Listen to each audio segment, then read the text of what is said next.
Fala rapaziada, beleza? Rogério Lacerda e mais um vídeo para você nesse canal. Hoje eu quero falar de um disco que na época que ele saiu em 1992 ele dividiu opiniões, teve críticas mistas e com certeza é melhor do que o seu disco antecessor. Eu tô falando desse disco aqui, ó, Fear of the Dark, do Iron Maiden. Quem não conhece esse disco aqui, foi o disco de maior sucesso do Iron Maiden nos Estados Unidos. E antes desse disco tinha saído o No Praying for the Dying, disco que eu particularmente não gostei. Fala a verdade, desculpa aí galera, sou fã do Iron Maiden, mas No Praying não desceu. Em relação ao disco de 88, Seventh Son of a Seventh Son, que foi um épico clássico, né, dando sequência ao maravilhoso Somewhere in Time, o Seventh Son foi um disco espetacular, muito bem trabalhado, 1988. Só que veio aí no Praying for the Dying, né, que foi um disco que eles deram uns 50 passos atrás em relação ao The Seventh Son, tanto que o Adrian Smith, diante da mudança do som, preferiu trilhar outros caminhos e saiu da banda, dando lugar ao Yannick Gears, que já vinha trabalhando com Bruce Dickinson desde seu primeiro disco solo. E acabou entrando no Iron Maiden, né, no lugar do Adrian Smith.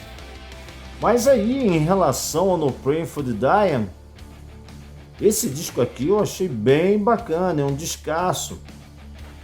O grande problema que o pessoal enxergou nesse disco é que um disco duplo tinha muitas músicas, algumas realmente muito esquisitas, né? Músicas para mim descartáveis. Esse disco aqui poderia ter 8 músicas tranquilamente, como o que o Iron Maiden vinha fazendo em toda a sua carreira, gravando álbuns com 8 músicas espetaculares, como foi nos anos 80, discos irretocáveis, né?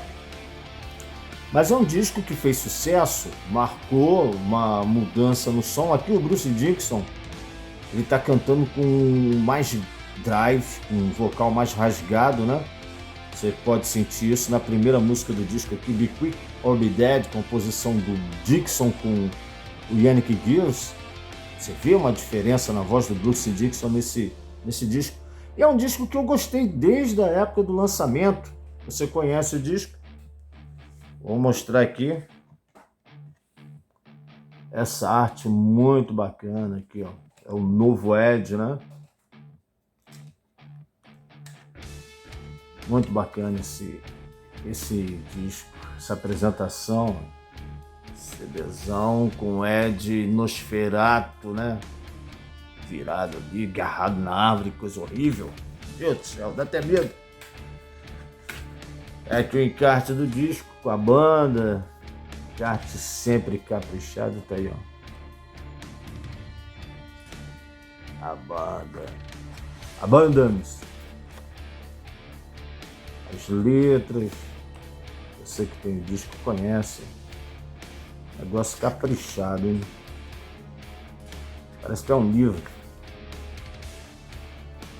E foi o disco que lançou a primeira balada do Iron Maiden, mas não se engane que não é balada romântica não, em Wasting Love. A música tem uma letra até meio sombria, para falar a verdade. E tem muitas faixas interessantes nesse disco. Tem a grandiosa Afraid to Shoot Stranger, você conhece? Uma música que falando sobre a guerra do Golfo, que na época estava rolando, estava acontecendo. E aqui o Steve Harris ele fez uma letra sobre o tema.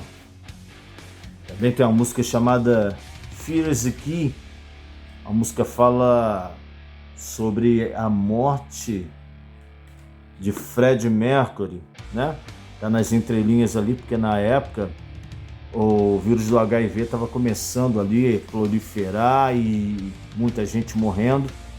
E o Bruce Dickinson chegou a dar uma declaração dizendo que ninguém na época se importava até morrer uma celebridade. Ele estava falando ali do Freddie Mercury, que veio a falecer em 1991, um ano antes do lançamento. E a faixa título, que você sabe, eles tocam praticamente em todos os shows. Fear of the Dark, um clássico do Iron Maiden. E tem músicas que eu tiraria daqui pro disco ficar com 8 faixas tranquilamente aqui, ó. Eu tiraria Chains of Misery. Que música é essa, meu amigo? É isso? The Apparition, de repente você gosta, né? Mas eu não gosto, não. Weekend Warrior. Ali é uma música que o Steve Harris fez ali pro time dele, falando sobre ele é viciado em futebol, né? E sobre a violência ali das torcidas na Inglaterra. Deixa eu ver se dá pra tirar outra. Não, vamos fazer um disco de 9, né? Tem músicas muito espetaculares aqui que eu gosto aqui. Você sabe, tem o single From Here to Eternity, composição do Steve Harris. Eu gosto muito de Childhood's End, também acho música muito bacana. The Fugitive, musicaço. Também tem a música Judas Be My Guide, tem contribuição aqui do Dave Murray, guitarrista na composição junto com Bruce Dickinson. E é um disco que eu acho um disco formidável, cara. Eu acho um disco muito bom. Foi o último disco a ser produzido pelo Martin Birch, que era o produtor de longa data do Iron Maiden, aqui em parceria com o Steve Harris. E você há de concordar que, tirando pelo menos essas 3 faixas que eu falei, não precisava ser um disco duplo e seria um disco muito melhor, porque essas 3 músicas, cá entre nós, desculpa se você gosta, mas é encheção de linguiça. Essa tal de Weekend Warrior é horrível. Chains of Misery, The Apparition, essa música, pô, pra mim estragaram a experiência do disco. Agora o resto é tudo bom. É um descasso. Eu não sei se você concorda comigo, mas em relação ao anterior, no Praying for the Dying, é um disco muito, muito melhor. Mas aqui já começou a tensão entre os membros da banda, que culminou na saída do Bruce Dickinson depois desse álbum, vendo aí a fase do Blaze Bayley, que você sabe que, né? Como é que foi. E galera, é sobre isso que eu queria falar, sobre esse disco aqui, que eu, na verdade, eu não torci tanto o nariz pra ele não, achei um disco muito bom. Tá certo que eu não aguento mais ouvir o Wasting Love, não sei se eu falei certo ou falei Wasting Love, né?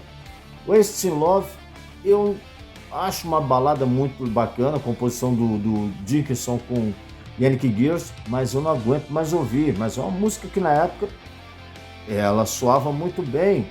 E a Fear of the Dark, apesar de ser um clássico, a gente já ouviu mais de 655 mil vezes. Então agora é para ouvir uma vez por década, né?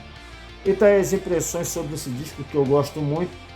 Fear of the Dark, do Iron Maiden. Se você gosta desse disco aqui, dá a sua opinião, dá aquele like, se inscreva, compartilhe, comente. E até o próximo vídeo, meus camaradas.